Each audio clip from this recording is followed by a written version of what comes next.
우리 또한 부활시킬 수 있는 하나님이심을 함께 믿는 것입니다. 자, 이제 이 아브라함에게 나타난 믿음을 얻게 된 것과 또 모세의 율법 그리고 이 다윗의 연속성을 우리가 살펴볼 필요가 있습니다. 창세기 12장 1절에 3절에 보면 이 아브라함이 주신 하나님의 언약의 내용은 세 가지 중요한 내용입니다. 첫 번째는 자손에 대한 약속, 두 번째는 땅에 대한 약속, 그리고 세 번째 하나님의 주권에 대한 약속입니다.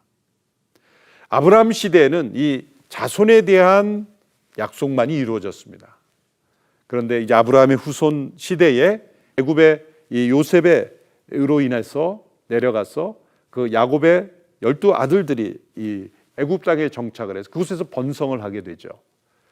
자손에 대한 약속은 이 아브라함 시대에 이루어졌습니다. 그런데 이제 그 많은 자손들이 애굽에 있게 되기 어렵자 이제 다시 출애굽을 통해서 가나안 땅에 대한 약속을 하나님께서 모세 시대에 성취하게 되죠.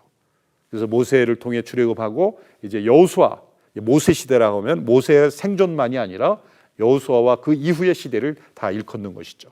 가나안 정복을 통하여 땅에 대한 약속이 성취됩니다. 그러나 아직 이루어지지 않는 것은 하나님의 축복의 통로가 되는 민족이 되기 위해서는 하나님의 주권에 온전히 순종하는 민족이 되어야 합니다. 그것을 보여주는 것이 바로 이 다윗이라는 인물을 통해 우리에게 나타난 것이죠. 이렇게 하나님의 역사가 순차적으로 제일 먼저 자손에 대한 약속이 이루어지고 두 번째 땅의 약속이 이루어지고 그리고 하나님의 통치가 임하는 그 약속이 순차적으로 이루어지는 것, 이런 의미에서 이 아브라함과 모세와 다윗이 연속성이 있는 것입니다. 결국 이 모든 하나님의 약속도 우리를 믿음으로 의롭다 하시는 하나님의 복음을 전하시기 위한 하나님의 역사이다라고 우리는 이해를 해야 합니다. 이런 맥락에서 사도 바울이 이 창세기 12장 1절 3절의 약속이 역사 속에 어떻게 이루어지고 있으며 이 가운데서 아브라함의 믿음으로 이 약속을 받아들였을 때 이 약속을 따라가고 이 약속을 믿는 모든 그 후손들을 다 믿음으로 의롭다 하셨다 하는 것을 설명하고 있는 것이죠. 이제 다윗 시대에 의롭다함을 받는 그 삶을 증거한 다윗의 예를 이제 로마서 4장 6절에서 8절의 내용입니다. 자, 이 내용은 아까 말씀드린 대로 아브라함의 그 삶을 증거하는 그 사이에 샌드위치처럼 들어가 있습니다.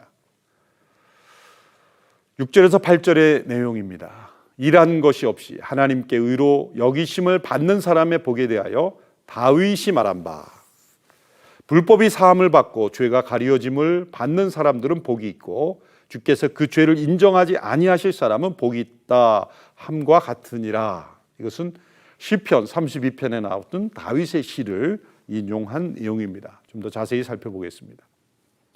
자, 이러한 다윗의 예는 아브라함의 예를 확증하기 위한 예로서 아브라함에 대한 예로 둘러싸여 액세서리처럼 믿음으로 의롭게 되는 자의 복을 이제 증거하고 있습니다. 이 사례 외에 다윗과 시편 32편 1, 2절을 거론하는 목적이 무엇이겠습니까? 하나님의 모든 복이 행위에 대한 보상이 아니라 믿음으로 말미암아 은혜로 주어지는 것을 보여주기 위해서입니다. 곧 십자가 이전의 칭의와 십자가로 인한 칭의가 동일한 복음의 원림을 가르쳐 주는 것입니다. 그리스도의 십자가 이전에도 이 칭의가 있었다는 것을 다윗을 통해 설명하는 것입니다. 다윗의 죄는 사함을 받고 가리움을 받았습니다. 다윗은 하나님의 은혜로 자기 죄가 그리스도의 피로 사함과 가리움을 받았다는 것을 알고 죄책에서 해방되어 스스로를 복받은 사람으로 여겼습니다. 믿음으로 의롭다함을 받는 복의 핵심은 불법이 사함을 받고 죄가 가리움을 받아 하나님께 그 죄를 인정하지 아니하시는 것, 바로 이것이 믿음으로 의롭다함을 받은 자의 복을 이 다윗이 이미 구약에서 증거하였다는 것이죠. 시편 32편 1, 2절의 말씀입니다. 허물의 사함을 받고 자신의 죄가 가려진 자는 복이 있도다. 마음에 간사함이 없고 여호와께 정죄를 당하지 아니하는 자는 복이 있도다. 여기에 세 가지 중요한 단어가 나옵니다. 첫째는 허물이요, 두 번째는 이 죄요, 세 번째는 이 정죄라는 단어입니다. 우리 한글 성경에는 이렇게 설명했지만 보다 더 원문에 가깝게 직역을 하면 이렇게 됩니다. 복이 있도다. 죄에서 사유함을 받고 죄가 가리워진 자는 복이 있도다. 주께서 그의 불법을 헤아리지 않는 자는. 그래서 라틴어로 우리 크림맨, 페카툼, 또 인퀴타스 이렇게 세 단어로 번역이 됩니다만 이것을 조금 더 이제 루터에 의해서 설명을 자세하게 한 내용을 정리해 보면 첫 번째 이 허물이라는 단어는 행위에 초점을 둡니다. 죄를 짓는 행위. 그래서 행위로 법을 위반하는 것을 의미하는 단어입니다. 히브리어로 페샤라고 하는 단어이죠. 두 번째 이 죄라고 하는 단어는 하타라는 단어인데 이것은 근본적인 원죄입니다. 행위보다는 그 행위 밑바닥에 있는 악을 향하는 욕망. 그 마틴 루터는 이것을 죄의 불쏘시개와 같다 이렇게 설명을 했죠. 보다 근본적인 죄, 겉으로 나타나는 행위 이면에 있는 그런 원죄, 욕망을 뜻합니다. 세 번째는 이 불법이라는 단어인데 아온이라는 히브리어 단어에서 나온 건데 이것은 위선적인 불의를 뜻합니다. 겉과 속이 다르는 것, 속이는 것 이런 것들을 의미하는 단어입니다. 자, 이것을 다시 정리해 보면 복 있는 자는 어떤 사람인가? 자신이 행한 죄의 짐에서 자유롭게 된 자다. 동시에 죄가 가려지는 것입니다. 다시 말해서 그의 안에 있는 죄의 뿌리가 계산되지 않아야 합니다. 그리고 보이지 않고 관찰되지 않아야 합니다. 죄가 존재하지만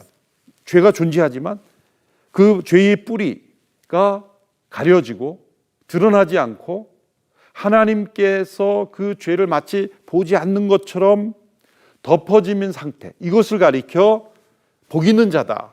다윗이 그렇게 설명한 겁니다. 다윗 자신이 죄 가운데 죄책으로 절망 가운데 고통당할 때 그는 성령 안에서 이 죄가 사여지고 가리워지고 이 죄의 대가를 내가 치르지 않고 장차 오실 구속자, 장차 오실 화목제물 대신 구원자를 통하여 내가 값없이 이 죄로부터 자유케 되고 이 죄의 사함을 받을 수 있는 그런 축복이 있다는 것을 예언적으로 고백한 것이죠. 죄가 가려지는 것은 우리 안에 사신 그리스도를 통해서 가능합니다. 복 있는 사람은 선행의 공로를 인정받는 사람이 아니라 죄를 인정받지 아니한 사람입니다. 하나님의 복은 선행에 의해 좌우되지 않는 것이 아니라 의례로운 죄의 사함에 의하여 좌우되는 것입니다. 참으로 우리의 죄가 사함받고 용서받는 것, 이것이 의롭게 된 자의 복입니다.